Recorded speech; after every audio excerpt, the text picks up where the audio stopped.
इस बात में कोई शक नहीं कि अर्थ के साउथ पोल में मौजूद एंटार्क्टिका दुनिया का वो कॉन्टिनेंट है जहां कुदरत इंसान को बिल्कुल भी बर्दाश्त नहीं करती। ये दुनिया का सबसे ठंडा, सबसे दूर, सबसे वीरान और सबसे खुश्क तरीन कॉन्टिनेंट है। लेकिन इन सब मुश्किलात के बाद भी यहाँ पिछली कई सदियों से इंसान वाकई में रहते हैं। लेकिन सवाल ये है कि आखिर कैसे? नाजरीन, एंटार्क्टिका इतना बड़ा कॉन्टिनेंट है कि इसमें पूरा अमेरिका और पूरा इंडिया एक साथ फिट आ सकते हैं। इमेजिन करें कि इतने बड़े कॉन्टिनेंट का 98% हिस्सा गहरी बर्फ से भरा हुआ है। इतनी गहरी कि यहाँ कई हिस्सों में 5 किलोमीटर डीप तक सिर्फ बर्फ ही बर्फ है। वैसे तो यहाँ टेम्परेचर -60 डिग्री सेल्सियस तक जाता है, लेकिन साल में 1 या 2 मरतबा यहाँ गर्मी भी पड़ती है। पर इस गर्मी में भी यहाँ का टेम्परेचर -12 डिग्री सेल्सियस होता है, क्योंकि यहाँ पूरा साल टेम्परेचर फ्रीजिंग पॉइंट से कम ही रहता है। इसी वजह से यहाँ बर्फ मेल्ट ही नहीं होती। हर साल एंटार्क्टिका में 2 इंच एडिशनल बर्फ पड़ती है। वैसे तो ये फिगर बहुत कम है, लेकिन पिछले करोड़ों सालों से 2-2 इंच करके यहाँ बर्फ की लेयर्स बढ़ती ही चली जा रही हैं। सिर्फ बर्फ और शदीद टेम्परेचर ही यहाँ जिंदगी के लिए मुश्किलात पैदा नहीं करते, बल्कि एंटार्क्टिका में ह्यूमिडिटी ना होने के बराबर है। नॉर्मली हमारे पास हवा में 40% से लेकर 80% वाटर वेपर्स होते हैं, जो इंसानी सेहत के साथ साथ इकोसिस्टम के लिए भी बहुत फायदेमंद होते हैं। लेकिन एंटार्क्टिका में ह्यूमिडिटी लेवल सिर्फ और सिर्फ 0.03% ही है। यही वजह है कि एंटार्क्टिका में स्किन डिजीज और बॉडी का डिहाइड्रेट होना बहुत ही कॉमन है। इसके साथ साथ साउथ पोल सी लेवल से 9,800 फीट की एलिवेशन पे है। ये इतना डेडली तो नहीं है, लेकिन ज्यादातर लोगों के लिए ये एलिवेशन इनकी मुश्किलात में इजाफा कर देती है। कुल मिलाकर बात यह है कि एंटार्क्टिका इंसान तो दूर की बात बल्कि किसी भी जानदार के लिए बनाया ही नहीं गया, लेकिन फिर भी इंसान यहाँ मौजूद है। इसकी सिर्फ एक ही वजह है और वो है रिसर्च। जिस तरह स्पेस भी इंसान के लिए नहीं बनाई गई, लेकिन फिर भी वहाँ ISS में इंसान रिसर्च पर्पस के लिए रहते हैं, इसी तरह एंटार्क्टिका में भी साइंटिस्ट को रिसर्च के लिए भेजा जाता है।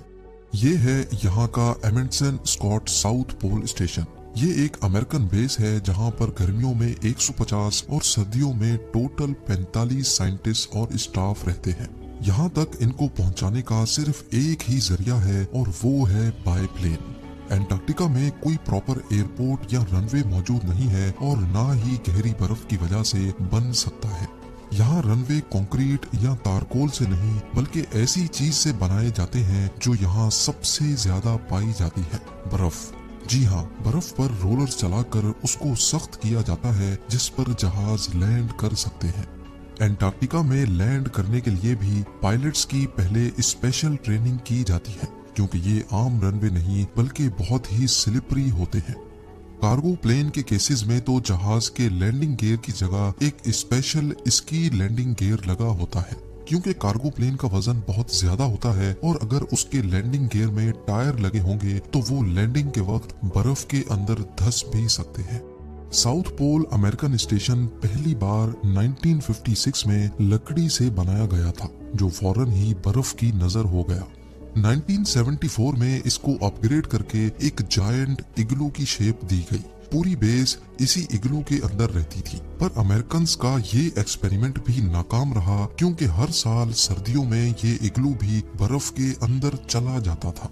क्योंकि एंटार्क्टिका साउथ पोल में है, जहाँ 6 महीने सूरज होता है तो रात ही नहीं होती, और अगले 6 महीनों तक रात होती है तो सूरज निकलता ही नहीं है। इसी वजह से जिन 6 महीनों में सिर्फ रात होती थी, तब इग्लू को बर्फ से बाहर नहीं निकाला जा सकता था। यानी स्टाफ को अगले 6 महीनों का वेट करना पड़ता, जिसमें खुदाई करके इसको बर्फ से बाहर निकाला जाता था। इसमें टाइम भी लगता था और एक्स्ट्रा फ्यूल भी यूज होता था। 2008 में अमेरिका एक नई अप्रोच के साथ मैदान में उतरा और इग्लू को भी रिप्लेस करके ये चीज बनाई। इस बिल्डिंग की खास बात यह है कि इसकी शेप एरोडायनेमिक है और इसको हाइड्रोलिक पिलर्स पर बर्फ से थोड़ा उठाकर खड़ा किया गया है। एरोडायनेमिक शेप की वजह से तेज हवाएं इसके ऊपर और नीचे बर्फ को इकट्ठा नहीं होने देती। लेकिन हर 10 सालों के बाद फिर भी इसके नीचे बर्फ जमा हो जाती है, लेकिन तब इसको आसानी से अपलिफ्ट किया जा सकता है। एंटार्क्टिका एक फ्री कॉन्टिनेंट है, यानी इसको कोई भी कंट्री ओन नहीं करती। यहाँ पर 29 कंट्रीज के अपने अपने रिसर्च स्टेशंस बने हैं। लेकिन सवाल ये है कि साउथ पोल में कौन सी ऐसी रिसर्च होती है जो दुनिया में कहीं और मुमकिन नहीं। यहाँ ज्यादातर स्पेस रिलेटेड और एस्ट्रोनॉमिकल रिसर्च होती है। असल में नॉर्मली हवा में मौजूद वेपर्स आसमान को धुंधला कर देते हैं, और अगर हम ट्रॉपिकल एटमॉस्फेयर में टेलीस्कोप लगाएंगे तो ज्यादा दूर तक नहीं देख सकते। साउथ पोल में ह्यूमिडिटी ना होने की वजह से आसमान बहुत क्लियर नजर आता है, और टेलीस्कोप्स स्पेस में लाखों लाइट ईयर्स दूर तक भी आसानी से देख सकते हैं। ये है ब्लैक होल की फोटो, जिसको 2019 में पहली बार कैप्चर किया गया था। इस फोटोग्राफ को कैप्चर करने में भी साउथ पोल में लगे टेलीस्कोप्स का सबसे बड़ा हाथ था। एस्ट्रोनॉमी के अलावा यहाँ आइस कोर्स पर भी रिसर्च की जाती है। लाखों करोड़ों साल पहले अर्थ का क्लाइमेट कैसा था, तब हवा में कौन से पार्टिकल्स और गैसेस थी, ये सारे राज एंटार्क्टिका की बर्फ के नीचे छुपे हैं। इन आइस कोर्स को निकालकर रिसर्च की जाती है और ये पता लगाया जाता है कि किस दौर में यहाँ क्या कुछ हुआ था। साउथ पोल में हार्श वेदर कंडीशंस की वजह से यहाँ कम से कम रिसर्चर्स को भेजा जाता है। रिसर्चर्स सिर्फ इक्विपमेंट लुक आफ्टर करते हैं और सारा डाटा उनको यहाँ से बाहर अपनी अपनी कंट्री में भेजना होता है। जैसे यहाँ आने का सिर्फ एक ही जरिया है, वैसे ही यहाँ से निकलने का भी सिर्फ यही जरिया है। साउथ पोल में सिर्फ 3 महीनों का पीरियड होता है जिसमें एयरक्राफ्ट्स आ या जा सकते हैं। बाकी पूरा साल यहाँ से बाहर निकलना करीब इम्पॉसिबल है। एंटार्क्टिका से भी दूर ह्यूमैनिटी अगर कहीं और है तो वो है इंटरनेशनल स्पेस स्टेशन में। लेकिन यहाँ मौजूद एस्ट्रोनॉट्स को भी अगर स्पेस से एवैक्यूएट करना हो तो वो किसी भी वक्त अपने आप को ओशन में लैंड करवा सकते हैं। लेकिन एवैक्यूएशन का ऑप्शन एंटार्क्टिका पर अप्लाई ही नहीं होता। इमरजेंसी की सूरत में यहाँ डॉक्टर्स तो मौजूद होते हैं, लेकिन सिवियर केसेस में वीडियो लिंक के जरिए अमेरिका में बैठे डॉक्टर्स का पैनल भी मौजूद होता है। लेकिन ये वीडियो लिंक इंटरनेट पे काम करता है, और यहाँ इंटरनेट भी एक बहुत बड़ा चैलेंज है। बाकी पूरी दुनिया में इंटरनेट रिमोट लोकेशंस पर सैटेलाइट के जरिए चल सकता है। कमर्शियल सैटेलाइट्स अर्थ के सिर्फ उन हिस्सों को कवर करती हैं जहाँ ज्यादा आबादी होती है। जैसा कि आप ग्लोब पे देख सकते हैं कि साउथ पोल हमारे प्लेनेट का लिटरली बॉटम है।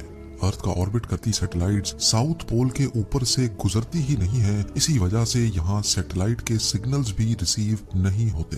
सिर्फ चंद सैटेलाइट्स हैं जिनके सिग्नल्स साउथ पोल में आते हैं, वो भी सिर्फ चंद मिनटों या घंटों के लिए। यहाँ इंटरनेट यूज करने के लिए भी स्पेसिफिक टाइम का वेट करना होता है। जब सैटेलाइट साउथ पोल के करीब से गुजरेगी, सिर्फ तभी सिग्नल रिसीव होंगे। पूरे 24 घंटों में यहाँ सिर्फ 3 घंटे और 50 मिनटों के लिए इंटरनेट चलता है। इसी टाइम फ्रेम में साइंटिफिक डाटा भी ट्रांसमिट किया जाता है और रिसर्चर्स अपनी फैमिली से कनेक्ट हो पाते हैं। इसके अलावा साउथ पोल में वेस्ट मैनेजमेंट भी एक बहुत बड़ा इशू है। इंटरनेशनल लॉ के मुताबिक इस कॉन्टिनेंट को पॉल्यूशन और वेस्ट फ्री रखना सबकी जिम्मेदारी है, क्योंकि अगर यहाँ थोड़ी सी भी पॉल्यूशन हुई तो वो साइंटिफिक रिसर्च को असरअंदाज कर सकती है। इसका मतलब है कि यहाँ जो चीज भी आएगी उसको अल्टीमेटली वापस भी जाना है। यहाँ स्टेशंस का वेस्ट पूरे साल इकट्ठा करके उसको कोस्ट पे मौजूद मैकमुर्दो स्टेशन पे ट्रांसफर किया जाता है, जहाँ इस वेस्ट को प्रोसेस करके साल में सिर्फ एक बार आने वाली शिप पर वापस यूएस रवाना कर दिया जाता है। विंटर सीजन में साउथ पोल स्टेशन पे सिर्फ 45 लोग होते हैं। इन लोगों को बड़ी एहतियात से जांच पड़ताल करके इस मिशन के लिए सेलेक्ट किया जाता है, क्योंकि ये वो पीरियड होता है जिसमें अगर कोई ना कहानी हो गई तो उनका यहाँ से निकलना या बाहर की दुनिया का इनको रेस्क्यू करना नामुमकिन होता है। ये क्रू हर तरह की सिचुएशन से निपटने के लिए फिट होता है। इस पीरियड में 6 महीनों तक सिर्फ रात होती है। एंजाइटी, डिप्रेशन और होम सिकनेस के अटैक्स बहुत कॉमनली पाए जाते हैं, और इस मुश्किल घड़ी में यहाँ कम्युनिकेशन भी ना होने के बराबर होती है। पूरे 6 महीनों तक इंतहाई लिमिटेड रिसोर्सेज पे गुजारा करना इस क्रू का एक ऐसा कारनामा और सेक्रीफाइस है जिसको एक छोटी सी वीडियो में एक्सप्लेन करना मेरे लिए बहुत ही मुश्किल है।